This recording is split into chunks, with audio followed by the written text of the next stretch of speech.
Hi అండి అందరికీ నమస్తే. నేను మీ Rekha. Welcome to Rekha cutie 953 YouTube channel. Friends అందరూ బాగున్నారా? నేనైతే చాలా బాగున్నాను.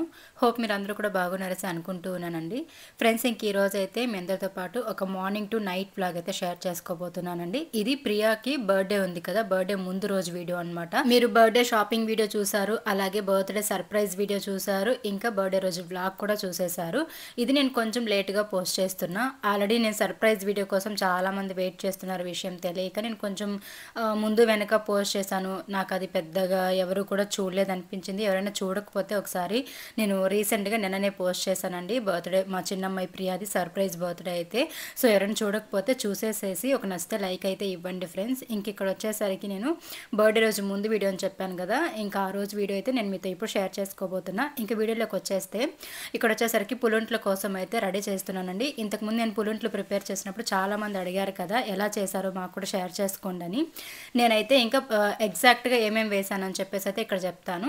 ఫస్ట్ అయితే పచ్చిమిర్చి అలాగే పల్లీలు కొంచెం మిక్సీ పట్టేసుకున్నానండి. కచ్చా పచ్చగా మిక్సీ పట్టుకున్నాను. దాన్ని పక్కన పెట్టేసుకొని సన్నగా తరిగిన ఆనియన్స్ ఇవన్నీ కూడా రెడీ చేసేసుకొని ఫస్ట్ అయితే పెనంలో ఆయిల్ వేసుకొని ఆవాలు వేసుకొని జీలకర్ర వేసుకొని సన్నగా తరిగి పెట్టుకున్న ఆనియన్స్ అలాగే మనం మిక్సీ పట్టుకున్న పచ్చిమిర్చి అలాగే పల్లీలు కచ్చా పచ్చగా పట్టుకున్నాం కదా, ఇవన్నీ కూడా వేసుకొని కొత్తిమీర కూడా వేసుకొని ఇంకా కావాలనుకుంటే క్యారెట్ కూడా తురుము వేసుకోవచ్చు.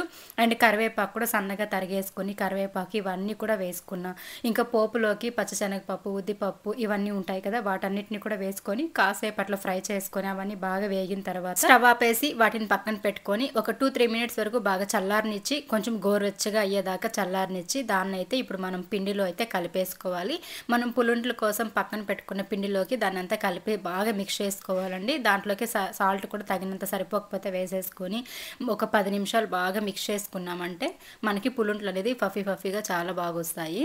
అండ్ ఇంకా నేను దానికి కాంబినేషన్గా కారం చట్నీ ప్రిపేర్ చేసేసాను. కారం చట్నీ కూడా రెడీ అయిపోయింది. ఇంకా పల్లి చట్నీ కూడా ఉంది. పల్లి చట్నీ కారం చట్నీ తోటి ఈరోజు మా టిఫిన్కి పులుంట్లు అనమాట. చాలా టేస్టీగా చాలా బాగుంటుంది. కాంబినేషన్ అయితే సూపర్గా ఉంటుందండి. మెయిన్గా ఇప్పుడు తుఫాన్ ఉన్నింది కదా ఇన్ని రోజులు, మాకు నిన్నటి నుంచి ఎండలు అయితే వస్తున్నాయి కానీ మిగతా ఈ వారం అంతా కూడా దిత్వా తుఫాన్ అని చెప్పేసి వచ్చింది కదా, అప్పుడు అనమాట నేను చేసింది. బయటంతా చినుకులు పడుతూ ఉంది, క్లైమేట్ అంతా మబ్బులు చీకటిగానే ఉంది. అలాంటి టైంలో ఇట్లా పులుంట్లు వేసుకొని పొద్దున తింటుంటే ఆహా ఎంత బాగా అనిపించిందంటే, ఇంకా ఇలా వర్షాలు పడేటప్పుడు తుఫాన్ టైంలో ఈవినింగ్ టైంలో స్నాక్స్గా కనుక పిల్లలకి కానీ మనం కానీ వేసుకొని తిన్నామంటే చాలా బాగుంటుంది. రిలాక్స్గా పులుంట్లు తినేసి కొంచెం టీ కానీ కాఫీ కానీ తాగామంటే ఇంకా స్వర్గంలో తేలిపోతాం. అంత బాగుంటుందండి. నాకైతే చాలా ఇష్టం అనమాట. ఇలాంటివన్నీ కూడా నేను బాగా ఎంజాయ్ చేస్తూ ఉంటాను. ఎప్పుడు కూడా ఏదో వండామా ఏదో తిన్నామా ఏదో కడిగేసామా అన్నట్లు కాకుండా లైఫ్ని కొంచెం చిల్ అవుతూ ఉండాలి అప్పుడప్పుడు. నాకైతే మనమున్న ఇంటి దగ్గరకి ఈ క్లైమేట్కి ఈ తుఫాన్కి వర్షాలకి ఎంత బాగా అనిపిస్తుందంటే ఇట్లా ఏదైనా చేసుకొని అక్కడ కూర్చొని ఒక చైర్ వేసుకొని తినడం కానీ టీ కాఫీలు తాగడం కానీ చాలా బాగుంటుంది. ఇంకా నేనైతే పిండి మిక్స్ చేసి ఒక 10 నిమిషాలు పక్కకు పెట్టేసుకున్నాండి. మెయిన్గా పులుంట్ల కోసం పిండి అయితే బాగా పులుచుండాలి. అంటే వేసుకొచ్చిన మరుసటి రోజే కాకుండా ఒక 2 రోజులు అలానే పెట్టేసుకొని 3వ రోజు పులుంట్లు ప్రిపేర్ చేయండి. చాలా బాగుంటుంది. పులుంట్లు అంటేనే పిండి అనేది పులుచు ఉండాలన్నమాట మంచిగా, అప్పుడే బాగా వస్తాయి. ఇక్కడైతే చూడండి నేను కూడా ఒకప్పుడు చాలా కష్టపడేదాన్ని. ఒకసారి అయితే వేసి అట్టర్ ఫ్లాప్ అయిపోయి అడుగంతా మాడిపోయి అసలు ఇంకెందుకులేండి ఆ రోజు అయితే బేబస్తంగా తిట్లు తిన్నాం మా వారి దగ్గర. ఇది ఇప్పుడు కాదు, దగ్గర ఒక 3-4 ఇయర్స్ ముందు ట్రై చేశానమాట. ఇంకా దాని తర్వాత నేను మానేశాను. ఏదైనా నేను ట్రై చేస్తాను, అది కనుక రాలేదనుకోని ఇంకా జన్మలో దాన్ని నేను ప్రయోగాలు కూడా చేయను అనమాట. కానీ ఎందుకో నాకు పులుంట్లు మాత్రం చాలా ఇష్టం. మేము చిన్నపిల్లలప్పుడు మా అమ్మమ్మ ఊర్లో ప్రిపేర్ చేసి హోటల్ లాగా పెట్టి ఈవినింగ్ అమ్మేవాళ్ళు అనమాట. మేము ఊరికి వెళ్ళామంటే మేము తీసుకొని అంటే మా అమ్మమ్మ పెట్టిస్తుంది కదా మాకు తినమని, మేము తినడానికి కూర్చుంటే మా అమ్మ మాకు సైగ చేసేది తినొద్దండి అని చెప్పేసి. ఎందుకంటే వాళ్ళు వ్యాపారం కోసం చేసుకొని ఉంటారు కదా, అవి అమ్ముకుంటే ఒక 10 రూపాయలు వస్తుంది. మనం వెళ్ళాం కదా అని మనం తినేసాం అనుకోండి వాళ్ళకి నష్టం వస్తుంది కదా అని చెప్పేసి మా అమ్మ అంటే సొంత కూతురే అలా అనేదన్నమాట. మా అమ్మకి అలాంటి పట్టింపులు ఎక్కువ. మన వాళ్ళు కానీ ఎవరైనా కానీ ఫ్రీగా ఏదైనా ఇస్తే తీసుకోకూడదు, దాని తర్వాత ఫ్రీగా ఏదైనా పెడితే తినకూడదు, దానికి బదులు ఏదో ఒకటి చేసే ఆ టైప్ అనమాట. అలాంటిది ఇంకా అమ్మమ్మ ఏదో బ్రతుకు తెరువు కోసం అప్పుడు అట్లా అంగడ పెట్టుకొని పులుంట్లు అవి అమ్మేదన్నమాట. అట్లా మేము పోయేసరికి చిన్నపిల్లలు కదండి, అప్పుడు ఫుడ్ అంతా ఇప్పుడులాగా దొరికేది కాదు. ఏదైనా కొంచెం వెరైటీగా ఉంది అంటే మనం ఆకలి మీద అసలు ఎన్నైనా తినేసేవాళ్ళం. నిజంగా చెప్తున్నా, నేనైతే పులుంట్లు ఎన్నైనా తినేసేదాన్ని. అప్పుడు అంత ఇష్టం. నేను మా అన్న కూర్చొని తింటుంటే మా అమ్మ అయితే ఇంకా సైగ చేసేది, కళ్ళతోనే మా అమ్మ భయం పెట్టేసేది అనమాట మాకు. మేము దాన్ని చూసి వద్దమ్మమ్మ వద్దని చెప్పేసేవాళ్ళము. అవన్నీ గుర్తొచ్చింది నాకు, ఇట్లా పులుంట్లు వేసినప్పుడు అంతా నాకు అది గుర్తొస్తుంది. ఇంకా ఈరోజు బ్రేక్ఫాస్ట్కి అయితే చూసేసారు కదా, పులుంటలు, కారం చట్నీ, పల్లి చట్నీ. ఇంకా తినేసాము, పిల్లలకు కూడా పెట్టేసాము, స్కూల్కి వెళ్ళిపోయారు. ఇంకా లంచ్ కూడా ప్రిపేర్ చేసేసి అన్నీ ఇచ్చి పంపించేసానండి. ఇంకా కంప్లీట్ అయిపోయింది. హాయ్ ఫ్రెండ్స్, సో వంట అయితే అయిపోయింది. ఇంకా పిల్లలకి అయితే ఇచ్చి పంపించేసాను. టైం 12:30 అయింది కరెక్ట్గా. చాలాసేపు అయింది ఇచ్చి పంపించి, ఒక హాఫ్ అన్ అవర్ పైన అయిపోయింది. ఇంక ఇప్పుడైతే బట్టలన్నీ కూడా ఒక దగ్గర ఈ తుఫాన్ స్టార్ట్ అయినప్పటి నుంచి 3-4 రోజుల నుంచి వేసున్నా. అన్నీ వేసాను. అసలు ఎట్లుందంటే ఇల్లంతా, మా వారు కానీ పిల్లలు కానీ నాకు కానీ ఇది మన ఇల్లేనా అనే ఫీలింగ్ వచ్చేస్తూ ఉంది. రోజు నీట్గా ఉండే హౌస్ ఇప్పుడు ఇల్లంతా బట్టలతో నిండిపోవడం వల్ల అందరికీ అట్లా ఉందన్నమాట. చూడలేకపోతున్నారు ఇల్లుని ఇట్లా. ఆ రూమ్ అంతా, ఇది మా బెడ్రూమ్, మేము పడుకునే రూము. ఆ రూమ్ అంతా బట్టల తర్వాత చూపిస్తా. ఇది కంప్యూటర్ రూము. ఆ రూమ్ అంతా ఉన్నాయి, 2 చూపిస్తా. ఎప్పటి నుంచి ఉన్నాయి తెలుసా ఇవి. అసలు ఈ తుఫాన్ ఇంకా ఎన్ని రోజులు ఉందో తెలియదు. నాకైతే పిచ్చెక్కుతా ఉంది. ఇదిగోండి, ఇదంతా బట్టలే, ఇదంతా బట్టలే. ఆ దివాన్ మీదంతా బట్టలే చూడండి. ఇవి ఒక వారం ముందు బట్టలు అనమాట. అవి సరిగా ఆరలేదనేసి ఇక్కడ తెచ్చేస్తున్నాం. అవి ఇంకా ఆరలే, ఇంకా చల్లగా అయిపోయినాయి. ఇది పరిస్థితి. కరెంటు బిల్లు ఎక్కువ వచ్చేస్తుంది లైట్ ఆపొద్దు. ఇంకా బయట చూపిస్తాను రండి. ఇదిగోండి బయట, ఇదంతా బట్టలే, పిల్లల యూనిఫామ్స్ ఇవన్నీ. ఇటుపక్క చీరలు. ఓకేనా. ఇక్కడ చూడండి బెడ్రూమ్లో ఎన్ని ఉన్నాయో. ఇదంతా బట్టలు ఉన్నాయి. లైన్స్ 4 లైన్స్ వేసాను. మొత్తం బట్టలే ఫ్రెండ్స్. చూసారు కదండి, ఇల్లంతా బట్టలతో నిండిపోయింది. సో నేనైతే కొంచెం బ్యాంక్లో వర్క్ ఉంది, వెళ్ళాలి. మా వారు కూడా వచ్చేసారు తీసుకెళ్ళడానికి. బయట అయితే చినుకులు, వర్షం, తుఫాన్ అనమాట. డైలీ వర్షం పడుతూనే ఉంది. సో ఇప్పుడైతే బ్యాంక్ దగ్గరికి వెళ్ళేసి రావాలి. ఓకేనా. వీడియో కంటిన్యూ అవుతుంటే మీరు చూస్తుంది. ఇంకా చూసారు కదండి, అదనమాట మా ఇంట్లో పరిస్థితి. అయితే ఇంకా చేసేది ఏం లేదు, ఎండలు వచ్చేదాకా ఈ బాధలు తప్పవు. ఇంకా నేనైతే బ్యాంక్లో వర్క్ ఉందని చెప్పేసి వెళ్ళేసి వచ్చానండి. బ్యాంక్లోకి వెళ్ళేసి ఇంకా అమౌంట్ అవి కట్టేటివి ఉన్నాయి. ఇంకా అవన్నీ కట్టేసి దాని తర్వాత అయితే ఇంకా ఇంటికి వచ్చేటప్పుడు ఈ శారీస్ అవి టైలర్ దగ్గర ఇచ్చున్నాను. ఇంకా వీటిని అయితే తీసుకొచ్చాను అనమాట. బ్లౌజెస్ అవి స్టిచ్ చేయించి, ఇంకా పిల్లలవి నైట్ డ్రెస్సెస్ అయితే నేను తీసుకొని ఉన్నాను కదా, ఇంకా మీకు అవి షార్ట్ వీడియోస్లో కూడా నేను చూపించాను. వాటిని కూడా కొంచెం లూజ్గానే తీసుకుంటా పిల్లలకి ఎప్పుడు కూడా. నేను కరెక్ట్ సైజ్ తీసుకొని, ఎందుకంటే కాటన్ కదా, వాటర్లో పడి షింక్ అయింది అనుకోండి మళ్ళీ టైట్ అయిపోతాయి. కాబట్టి నేనైతే కొంచెం పెద్ద size, M size, L size అట్లా తీసుకుంటూ ఉంటాను. వాటిని టైట్ పట్టించేసుకుంటాను. ఒకవేళ టైట్ అయినా కూడా మళ్ళీ ఆ కుట్లు ఉంటాయి కాబట్టి విప్పేసుకోవచ్చు అనమాట.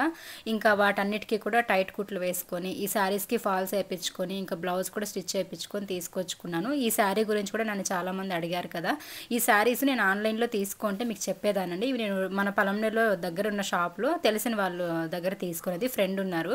సో తన దగ్గర తీసుకునేవి. నేను ఇంతకు ముందు కూడా వీడియో చేశాను అనుకుంటా, కళావతి టెక్స్టైల్స్ అని చెప్పేసి రంగమహల్ దగ్గర ఉంటుంది. అందులో నేను తీసుకున్నానండి. అక్కడ డైలీ వేర్ శారీస్ అయితే చాలా బాగుంటాయి. ఒకవేళ ఎవరైనా పలంనేరు వాళ్ళు కానీ దగ్గర వాళ్ళు ఎవరైనా ఉంటే ఒకసారి అక్కడికి వెళ్ళండి, చాలా చాలా బాగుంటాయి.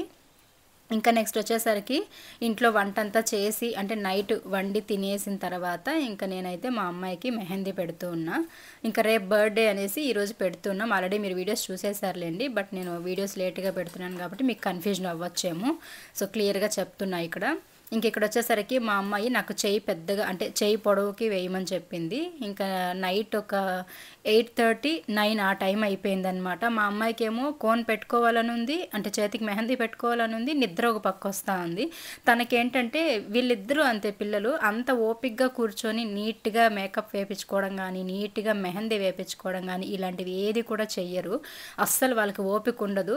నాకే బ్యాక్ పెయిన్ అంటే మా పిల్లలకి ఇంకా ఎక్కువ ఉంటుంది అనమాట, ఓపికే ఉండదు. ఇంకా నాకే నాకేమో కోపం వచ్చేస్తుంది. నేను ఇంత నొప్పి పెట్టుకొని కూడా ఇంతసేపు కూర్చొని అట్లీస్ట్ ఒక 1 అవర్ అయినా పడుతుంది నాకు ఆ 2 చేతులకి వేయడానికి. నేనేమైనా మెహందీ ఆర్టిస్టా చెప్పండి, 10 నిమిషాల్లో 2 చేతులకి గీసి పడేయడానికి అవ్వదు కదా. సో నేను కూడా మొబైల్లో చూసుకుంటూ అట్లా వేస్తానన్నమాట. మా అమ్మ ఏమో నాకు ఇవే కావాలి, ఇదే డిజైన్ కావాలని చెప్పేసి 2 రోజుల నుంచి వాటిని స్క్రీన్ షాట్ తీసి పెట్టుకునింది మొబైల్లో. అందుకని చెప్పేసి ఇంక నేను వాటినే వేస్తూ ఉన్నా. అవేమో కొంచెం అటు ఇటు అయిపోయింది అనుకోండి, మా అమ్మాయి మొహం ఒక రవ్వ అయిపోతుంది అనమాట. అక్కడ ఎట్లుందో యాజ్ ఇట్ ఈస్గా అట్లనే పెట్టమంటది. నేను ఆర్టిస్ట్ కాదనా, నాకు వచ్చినట్లు వేస్తాననేసి నేను అక్కడ వేస్తూ ఉంటే మా అమ్మాయి చూస్తూ ఉంది. నేను లాస్ట్లో చూపిస్తాను ఎలా వేసానని చెప్పేసి. ఓకే పర్లేదండి, మరీ ఆర్టిస్టులు వేసినంత పర్ఫెక్ట్గా కాకపోయినా నాకు వచ్చినంత విధంగా అయితే నేను వేసుకుంటాను, పిల్లలకు కానీ నాకు కానీ. ఇంకా అలా కాదని బయట ఎక్కడైనా వేపించుకుందామంటే ఒక్కొక్కరు రెండు చేతులకి కలిపి 2000 అడుగుతారు అండ్ 1000 రూపీస్ 1500 అట్లా అడుగుతారనమాట. ఇంకా అరబిక్ డిజైన్స్ అంటే ఇంకా ఖచ్చితంగా పిల్లల హ్యాండ్స్కి అయితే 1000 రూపీస్ ఇవ్వాల్సిందే. ఇంకా దానికంటే కూడా నేను మనమే వేసేసుకుంటే బెటర్లే అనిపిస్తుంది. అండ్ అక్కడికి మేము ఆలోచించాము బయట ఎక్కడైనా వేపిద్దామని, కానీ మాకు తెలిసిన వాళ్ళు లేరనమాట. వాళ్ళు ఇప్పుడు మ్యారేజ్ చేసుకొని బయట వెళ్ళిపోయారు. అందుకోసం అని చెప్పేసి ఇంకా తెలియని జాగాకి వెళ్ళి వాళ్ళు ఎంత అడుగుతారో అంత ఎందుకులే మనమే వేద్దాం. మా అమ్మాయి కూడా పెద్దగా ఇంట్రెస్ట్ చూపించలేదు, వద్దులేమో మనమే వేసుకుందామనింది. నేను ఇంకా లాస్ట్ నా బర్త్డే అప్పుడు ఏమో అనుకుంటాను, సెప్టెంబర్ నా బర్త్డే అప్పుడు నేను వేపించుకున్నా తెలిసిన అమ్మాయి దగ్గర. బట్ వాళ్ళు తక్కువే తీసుకున్నారు. 500 రూపీస్కేమో నేను వేపించుకున్నానండి, నాకు గుర్తు కూడా లేదు. అంటే వాళ్ళు 500కేమో నాకు 2 హ్యాండ్స్కి వేసేసి వెళ్ళారనమాట. సింపుల్ డిజైన్లే అక్కడికి, మీరు కూడా చూసారు కదా. కానీ మా అమ్మాయి ఫుల్ హ్యాండ్స్కి అడిగింది. అక్కడ వేయించాలంటే ఇంక ఈజీగా ఒక 1500 అయినా తీసుకుంటారు. అందుకని చెప్పేసి ఆ 1500 ఉంటే ఇంకా దేనికో దానికి అవుతుంది. మెయిన్గా మా అమ్మాయి కూడా అడగలేదు ఖచ్చితంగా నాకు వాళ్ళ దగ్గర వేయించు అని ఉంటే నేను వేయించేదాన్ని. వాళ్ళ హ్యాపీనెస్ కంటే మనకి ఇంకేం కావాలి చెప్పండి. అండ్ నాకైతే మా అమ్మాయి బర్త్డే వ్లాగ్స్ పెట్టినప్పుడు కూడా చాలామంది నాకు మంచి కామెంట్స్ పెట్టారు. పిల్లల సంతోషం కోసమే కదా మనం అని చెప్పేసి. నిజమండి, పిల్లల కోసమే మనం ఎంత బాధలు పడేది, ఎంత కష్టాలు పడేది, అందరి దగ్గర అన్ని మాటలు అనిపించుకునేది, నిందలు మోపించుకునేది కూడా పిల్లల కోసమే కదా. అదేంటో నాకు అర్థం కాదు. కానీ మనమేమో ఫ్యామిలీ కోసం, కుటుంబం కోసం, పిల్లలు బాగుండాలి, భర్త బాగుండాలి, మన సంసారం బాగుండాలని మనం ఏదో ఒక దాంట్లో నిలబడాలి, దాంట్లో కష్టపడాలి, మనకంటే ఒక గుర్తింపు తెచ్చుకొని ఎవరిపైన ఆధారపడకుండా హస్బెండ్ పైన డిపెండ్ అయ్యి ఎంతసేపు డబ్బను లేకపోతే అవి కావాలి ఇవి కావాలని చెప్పి భర్త ప్రాణం తోడేయడం కంటే కూడా వాళ్ళని అర్థం చేసుకొని మనం కూడా ఒక 10 రూపాయలు ఏదో ఒక మనకు నచ్చిన పని మనం చేసుకుంటూ 10 రూపాయలు మనం సంపాదించుకుంటే ఎవరిపైన భారం అవ్వాల్సిన పని ఉండదు. అలాగే మనకి ఒక 10 రూపాయలు వస్తుంది, మనం కూడా ఫ్యామిలీకి హెల్ప్ఫుల్గా ఉండొచ్చు. అండ్ చేయికి చేయి కలిస్తేనే ఏదైనా ముందుకెళ్తుంది. సంసారం కూడా అంతే అండి, ఒకరిపైన డిపెండ్ అయ్యామంటే అది ఎప్పటికీ ముందుకెళ్ళదు, కష్టాలే ఎక్కువ ఉంటాయి. కాబట్టి మన ఇంట్లో మన భర్తకు కూడా మనం సపోర్ట్గా నిలవాలి. ఇంటి పనుల్లో కానీ అలాగే ఇంట్లో ప్రతిదీ కూడా భర్త పైన డిపెండ్ అవ్వకుండా మనం కూడా 10 రూపాయలు సంపాదించి మన ఇంటికి కావాల్సిన మనం చూసుకున్నాం అనుకోండి, హస్బెండ్ బయట పనులు చేసుకొని వాళ్ళ సమస్యలను చూసుకుంటూ వాళ్ళ పిల్లలకి చదువులకి ఇలాంటి వాళ్ళు బ్యాలెన్స్ చేసుకోగలుగుతారు. నేనైతే పెళ్ళైన కాలం నుంచి నేను అలానే ఆలోచిస్తాను, అలానే ఉన్నాను కూడాను. పెళ్ళి కాకముందే నేను ఎప్పుడు ఆలోచించేదాన్ని, ఎప్పుడైనా ఇట్లాంటి మా అమ్మ వాళ్ళు కూర్చొని మాట్లాడుతూ ఉంటారు కదా, అలాంటప్పుడు నేను ఖాళీగా ఉండను, నేను ఏదో ఒక జాబ్ చేసుకొని నేను ఇంట్లో పిల్లల్ని చూసుకుంటా, ఇలానే ఉండేది. లక్కీగా నేను పెళ్ళైనప్పటి నుంచి కూడా జాబ్ చేసుకుంటూ ఉన్నానన్నమాట. అండ్ జాబ్ చేసేదాన్ని, ఎంత శాలరీ నేను తీసుకున్నాను, అలాగే ఎన్ని అవమానాలు పడ్డాను, ఇవన్నీ కూడా నేను సపరేట్గా వీడియోస్ చేస్తానులేండి. అవమానాలు ఏంటి కొదవే లేదులేండి. ఇప్పుడు కూడా అసలు ఇది చేసుకుంటూ యూట్యూబ్ ఇన్స్టాగ్రామ్ చేసుకుంటూ కూడా తెలిసిన వాళ్ళ దగ్గర చాలా నిందలు పడుతూ ఉన్నా, అది వేరే విషయం లేండి. ఇంకా తెలియకుండా వాగే వాళ్ళ గురించి మనం పట్టించుకోకూడదు. ఇక్కడైతే చూడండి మా అమ్మాయికి ముక్కులో చీవిడి గారిపోతుందంట. నేనేమో మెహందీ పెడుతుంటే ఈ తిప్పలు ముక్కు మీద నవ్వేస్తుంది గీకుమని, తర్వాత అక్కడ నవ్వేస్తుంది, ఇక్కడ దురద పెడుతుంది అని చెప్పడము, చీమిడి నా దగ్గర తీపిచ్చడము. చిన్నప్పుడు ఎలాగో చేస్తాను, ఇప్పుడు కూడా చేయాలా అని చెప్పేసి అక్కడ మా వారేమో నాకు తెలియకుండా అది వీడియో షూట్ చేసేసారు. మళ్ళీ నేను చూసుకున్నాను అనమాట, అక్కడ నవ్వుతూ ఉన్నాం దానికనేసి. ఇంకా ఇలా అయితే మెహందీ పెట్టాను. కోన్ అయితే పెట్టేశాను. ఈ పిల్లకి కోన్ పెట్టడం ఏమో కానీ నా ప్రాణం మీదకి వచ్చింది. వీళ్ళ చీమి నేనే తోడాలా, వీళ్ళకి కోన్ పెట్టాలా, మొత్తానికి ఏదోలాగా పెట్టేసినాను ఫ్రెండ్స్. బాగా ఫ్రంట్కి చూపించు, ఆ చెయ్యి అట్లా పెట్టాను ఫ్రెండ్స్ నేను మొత్తానికి. ఈరోజు అయితే ఇంకా మా అమ్మాయి నైట్ అంతా ఇట్లా పెట్టుకొని నిద్రపోతూ ఉంటుంది. ఓకేనా? అయ్యో కోన్ అంతా పోయింది ఫ్రెండ్స్ ఆ దారం వల్ల. సర్లే రేపు తీసేస్తానులే దారం, ఈరోజు మంగళవారం వద్దు. కోన్ పెట్టిన ఇదనమాట. ఇంక ఇప్పుడు టైం అయితే 10 అయ్యింది. అంతా పడుకున్నారు ఫ్రెండ్స్. ఇంకా అదనమాట. కిచెన్లో గిన్నెలు ఉన్నాయి, తోమల్లా అంటే కొంచెం కష్టమే ఇప్పట్లో. కాబట్టి రేపు పనాయన వస్తాడు,